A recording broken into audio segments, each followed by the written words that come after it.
Απεριόριστη χαρά και ευτυχία έδωσαν μέλη του Επιμελητηρίου Χαλκιδικής στους 17 γέροντες που φιλοξενούνται στο Ίδρυμα Αγάπη στη στέγη γερόντων στην Αρναία και που θα περάσουν εκεί τις άγιες αυτές ημέρες. Τα μέλη του Επιμελητηρίου επισκέφθηκαν το Ίδρυμα Αγάπη προσφέροντας είδη πρώτης ανάγκης όπως τρόφιμα, χαρτικά και ρουχισμό. Είμαι πάρα πολύ χαρούμενος και εγώ και το Διοικητικό Συμβούλιο, οι άνθρωποι που είναι εδώ δηλαδή.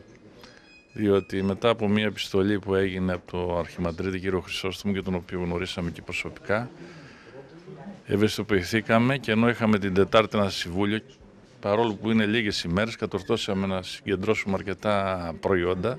Από αυτά βέβαια που αναφέρθηκαν στην επιστολή, όπως τρόφιμα, απορρυπαντικά, ρουχισμό, για τους γέροντες εδώ του οικείου γυροκομείου. Από ό,τι βλέπουμε υπάρχουν γέροντες από όλη τη Χαλκιδική και αυτό είναι τιμή και για τον Αρχιμανδρίτη αλλά και γενικά για την Αρναία που διατηρεί αυτό το γυροκομείο και βρίσκουν κάποιο καταφύγιο. Το Επιμελητήριο θέλησε να δείξει και ένα άλλο πρόσωπο, διότι πολλοί νομίζουν ότι οι επιχειρηματίες είμαστε μόνο να μαζεύουμε χρήματα. Υπάρχει και το κοινωνικό πρόσωπο των επιχειρηματιών και αυτό σήμερα ήρθαμε εδώ να δείξουμε φέροντας αυτή τη βοήθεια την οποία προσπαθήσαμε και εμείς μέσα από τα μέλη μας να μαζέψουμε και να φέρουμε στο γυροκομείο. Εγώ θα σταθώ σήμερα σε κάτι διαφορετικό, σε δύο λέξεις. Πάνω απ' όλα είναι η ανθρωπιά, οι άνθρωποι και η μοναξιά. Θα ξεκινήσω από τη μοναξιά γιατί σήμερα αυτό που είδαμε εδώ βλέπουμε ανθρώπους που είχαν οικογένειες, έχουν εγκαταλειφθεί, οπότε εμείς ήρθαμε εδώ να δώσουμε λίγο χαρά και να απαλύνουμε λιγάκι τη μοναξιά αυτών των ανθρώπων. Το ότι φέραμε μια μικρή βοήθεια δεν είναι τίποτα μπροστά σε αυτό το χαμόγελο που μας έδωσαν αυτοί οι γέροντες που μας είδανε και μας αισθανθήκαν σαν δικά τους παιδιά. Αυτό είναι το πρώτο σημαντικό για μένα. Το δεύτερο είναι ότι επιτέλους πρέπει να καταλάβουμε ότι είμαστε άνθρωποι και όλα αυτά πρέπει να γίνονται μέσα σε ένα πλαίσιο για να μπορέσουμε να δώσουμε χαρά και αγάπη στον συνάνθρωπό μας. Και να μην κοιτάμε μονάχα τις επιχειρήσεις μας, μην κοιτάμε μονάχα τα προβλήματά μας, αλλά να βλέπουμε και τον παράγοντα άνθρωπο που υπάρχει δίπλα μας. Οπότε αυτά τα δύο νομίζω ότι σήμερα τα καλύψαμε. Και αυτή είναι η μεγαλύτερη χαρά που νιώθω εγώ προσωπικά και για τους συναδέλφους που ήταν εδώ. Αλλά μονάχα που είδα το χαμόγελο από τους γέροντες με ικανοποίησε πάρα πολύ που τους έκανα να χαμογελάσουν. Γι' αυτό και λέω ότι σε αυτές τις δύσκολες στιγμές το χαμόγελο μπορεί να δώσει πολλά πράγματα που δεν μπορούν να δώσουν τα λεφτά. Οι μέρες αγάπης και αυτές για όλους μας. Ήρθαμε και εμείς να προσφέρουμε εδώ κάτι στο Σύλλογο Αγάπης, το οποίο περιθάλπτεται πάρα πολύ ωραία από τον Πάτερ Χρυσόστομο και προσπαθώντας αυτή την προσπάθεια να βοηθήσουμε και εμείς. Νομίζουμε ότι χρειάζεται αγάπη στους γερόντους και αυτό κάναμε. Προσπαθήσαμε όλοι μαζί να μπορέσουμε κάποια πράγματα που μας ζητηθήκανε, κάποια αγαθά που θεωρούμε ότι πλέον θα πρέπει και το Επιμελητήριο να βοηθάει σε τέτοιες καταστάσεις. Γιατί το έλλειμμα του κράτους το αναλαμβάνει από μια πλευρά η Εκκλησία και από την άλλη μεριά πρέπει να το αναλαμβάνουν όλοι οι άλλοι πολίτες που έχουν, εν πάση περιπτώσει, τα εχέγγυα να βοηθήσουν. Πραγματικά έχω συγκινηθεί πάρα πολύ. Δείχνει έμπρακτα το Επιμελητήριο, αν και το ΔΣ έχει συσταθεί εδώ και λίγες μέρες, ούτε μια εβδομάδα δεν έχει. Ανταποκρίθηκε στο κάλεσμα βοήθειας εδώ από την Αγάπη και βρεθήκαμε εδώ, μέλη του ΔΣ μαζί με τον Πρόεδρο και να ζήσουμε αθέες από κοντά και αυτές τις στιγμές και να δώσουμε λίγη χαρά στους γερόντους οι οποίοι πραγματικά και μόνο σαν επίσκεψη ένιωσαν διαφορετικά και μιλήσανε και είπαν έτσι κάποια πράγματα.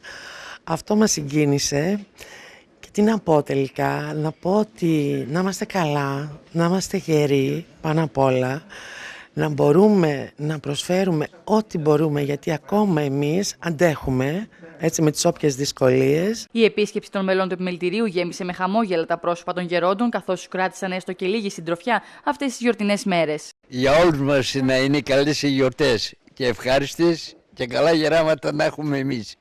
Και εσείς καλή πρόοδο. Πώς περνάτε εδώ στον Νίκο Ευγενή? Μια χαρά είναι. Όταν έχουμε εδώ το Πάτερ Χρυσόστομο περνάμε καλά. Βλέπουμε στολίστε και δέντρο. Τα στολίζουμε μεταξύ μας εδώ. Περνάμε καλά εδώ. Έχω 8 χρόνια εδώ μέσα εγώ. Και περνάμε καλά με το προσωπικό. Είναι ωραία τώρα τις ημέρες τις γιορτινές. Ναι. Τι να κάνουμε, Ναι. Είναι καλά ή δεν είναι, τι να κάνουμε, πού να πάμε. Εδώ είναι οι γιορτές. Έχω πολύ καιρό εδώ, πολλά χρόνια, πάρα πολλά χρόνια. Ήρθα με τη μαμά μου εδώ, ξεπεριτούσα το Βόλβο, τη μαμά μου. Τώρα αυτές τις ημέρες των εορτών πώς τις περνάτε? Ωραία περνάμε, καλά περνάμε. Είμαι ευτυχισμένη που έρχεστε κι εσείς και οι κόσμοι που έρχονται. Χαιρόμαστε πάρα πολύ. Σαν να είμαστε στα σπίτια μας. Από πού είστε εσείς? Από την Έδεσα. Από την Έδεσα, ήρθατε εδώ Χαλκιδική? Ναι, η κόρη μου δουλεύει στο κέντρο υγείας του Αγίου Νικολάου. Μάλιστα. Ναι, για να μην κοντά της. Μάλιστα. Ναι. Και πώς περνάτε εδώ τις ημέρες των εορτών? Εγώ είμαι καινούργια σχεδόν. Το προσωπικό είναι πάρα πολύ καλό. Εγώ αυτές τις μέρες αδιαθέτησα, τι να σας πω, σαν να ήταν σπίτι μου. Σας λείπει το σπίτι σας? Πάρα πολύ. Τι να σας πω, είμαι κατευχαριστημένη. Και είναι δύσκολη αυτή η δουλειά, εδώ που τα λέμε. Δεν μπορεί η κάθε μία να την κάνει. Τι σας λείπει πολύ αυτές τις ημέρες των εορτών? Αν σας πω ορισμένα πράγματα δεν θα πιστέψετε. Μέχρι και γυμνάστρια έχουμε ορισμένες μέρες. Το Ίδρυμα Αγάπης λειτουργεί εδώ και 16 χρόνια. Είναι νομικό πρόσωπο της Μητροπόλεως. Συντηρείται από τη Μητρόπολη και από την αγάπη των χριστιανών. Έχει φιλοξενήσει 120 γέροντες, 80 έχουν φύγει στον ουρανό. Σήμερα φιλοξενούνται 17. Το Ίδρυμα είναι ένα από τα βασικά ιδρύματα στο θέμα της τρίτης ηλικίας εδώ στη Χαλκιδική. Όπως ξέρετε, είναι το μοναδικό γεροκομείο στη Χαλκιδική. Και γι' αυτό το λόγο υπάρχουν πάρα πολλές απαιτήσεις, πολλές αιτήσεις για εισαγωγή, που δεν μπορούμε όμως να τις ικανοποιήσουμε, διότι είναι περιορισμένοι οι χώροι. Το Ίδρυμα έχει σκοπό να επεκταθεί και να γίνει ένα μεγαλύτερο ίδρυμα χρονιών παθήσεων και ίδρυμα για αποκατάσταση, και θα είναι μια πολύ μεγάλη ευλογία εδώ για την Χαλκιδική. Ελπίζουμε και με τις ενέργειες του Σεβασμιωτάτου και με τη βοήθεια της τοπικής αυτοδιοίκησης να μπει το ίδρυμα στο ΕΣΠΑ και να γίνει αυτό εδώ το ίδρυμα, το οποίο θα αποτελέσει, όπως είπαμε, μια ευλογία για τον τόπο. Και το Διοικητικό Συμβούλιο με επικεφαλής το Σεβασμιότατο και το προσωπικό αγωνίζονται εδώ για να προσφέρουν τις καλύτερες υπηρεσίες στους γέροντες. Όπως σας έχω πει και άλλη φορά, κανονικά δεν θα έπρεπε να υπάρχουν γεροκομεία, θα έπρεπε οι άνθρωποι να είναι στις οικογένειές τους, όμως έρχονται έτσι τα πράγματα που κάποιοι δεν μπορούν να έχουν τους γέροντες στα σπίτια τους και ζούμε και την σκληρότητα της εποχής μας. Ενώ παλαιότερα λέγαμε αν δεν έχεις γέροντα αγόρασε, είναι σημαντικό να έχεις γέροντα, σήμερα μπορεί να είναι και πρόβλημα και να είναι και μπελάς οι γέροντες άνθρωποι. Αυτό είναι πάρα πολύ άσχημο. Αυτοί οι άνθρωποι έχουν ζήσει με τιμιότητα, με αγώνα στη ζωή τους και στα γερατιά τους πρέπει να αντιμετωπιστούν με την ίδια τιμιότητα και με το σεβασμό και την ευγένεια.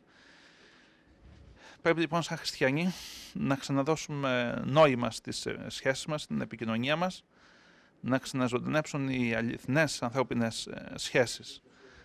Και ευχαριστούμε πάρα πολύ το Εμπορικό Επιμελητήριο που ήρθε σήμερα εδώ και έκανε την προσφορά του στο Ίδρυμα, και ο κύριος Πρόεδρος και τα μέλη ήρθαν και επισκέφθηκαν το Ίδρυμα και είδαν τους παππούδες. Τους ευχαριστούμε πάρα πολύ.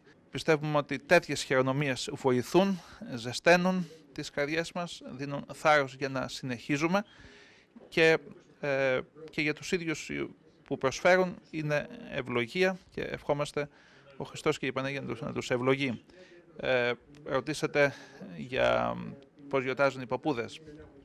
Οι παππούδες εδώ μέσα στο Ίδρυμα όλες τις ημέρες και αυτές τις ημέρες ζουν σαν μια οικογένεια, ζουν μέσα σε μια θαλπορή, σε μια αγάπη, και ελπίζουμε ότι έτσι θα έχουν, όπως λέει και η Εκκλησία μας, χριστιανά την τέλη της ζωής τους. Το Ίδρυμα Αγάπης Στέη Γερόντων είναι υπό την εποπτεία της Ιεράς Μητρόπολης Ιερισσού Αγίου Όρους και Αρδαμερίου, ενώ οι 4 υπάλληλοι και οι δεκάδες εθελοντές που εργάζονται στο Ίδρυμα προσφέρουν καθημερινά την αγάπη τους και τη φροντίδα στους 17 γέροντες που δυστυχώς η ζωή τους έδειξε το σκληρό της πρόσωπο.